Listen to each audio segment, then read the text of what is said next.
তো চলো এখন তোমাদেরকে দেখাবো মোমো বানানো, ভেজ মোমো কী করে বানানো হচ্ছে।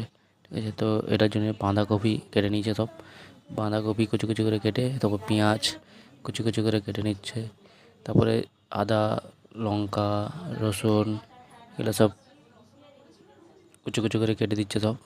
তারপর এটা দিচ্ছে সয়া সস দিয়ে এটা দিয়ে ভালো করে ম্যাগনেট করে মাখিয়ে দিচ্ছে। তারপরে মাখিয়ে দেওয়ার পরে তারপরে ময়দাটাকে নিয়ে ময়দাটাকে মাখিয়ে দিচ্ছে। তারপরে ময়দাটাকে মাখানোর পরে এরপরে এরকম গোল গোল করে করে নিচ্ছে। আর এদিকে জল গরম বুস করে দিয়েছি।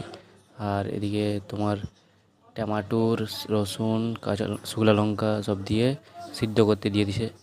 আর এটা আমার মা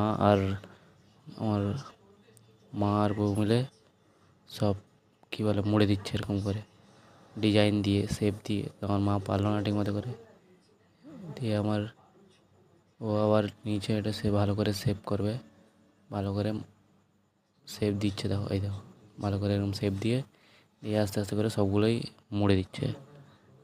দিয়ে এরকম করে মুড়ে দিচ্ছে ডিজাইন করে আস্তে করে সব, এই যে আস্তে আস্তে করে রেখে দিচ্ছে এই ছাঁকনির মধ্যে। দিয়ে ওই ছাঁকনিটাকে এবারে বস করে দিচ্ছি ওর মধ্যে জল ফুটছে আর এর মধ্যে হয়ে যাবে এবারে হাত দিয়ে একটু দেখে নিল এখানে হচ্ছে নাকি। আর এইগুলো ফুটছিল, এগুলোকে নাম করে নেবে। এবারে নাম করে দেওয়ার পরে চাটনি করতে হবে না, মোমোর চাটনি হবে। তো ওটাকে মিক্সিতে করে একটু বেটে নিল, দিয়ে চাটনি হয়ে গেল সব কিছু বেটে দিয়ে, যে রেডি হয়ে গেল মোমো।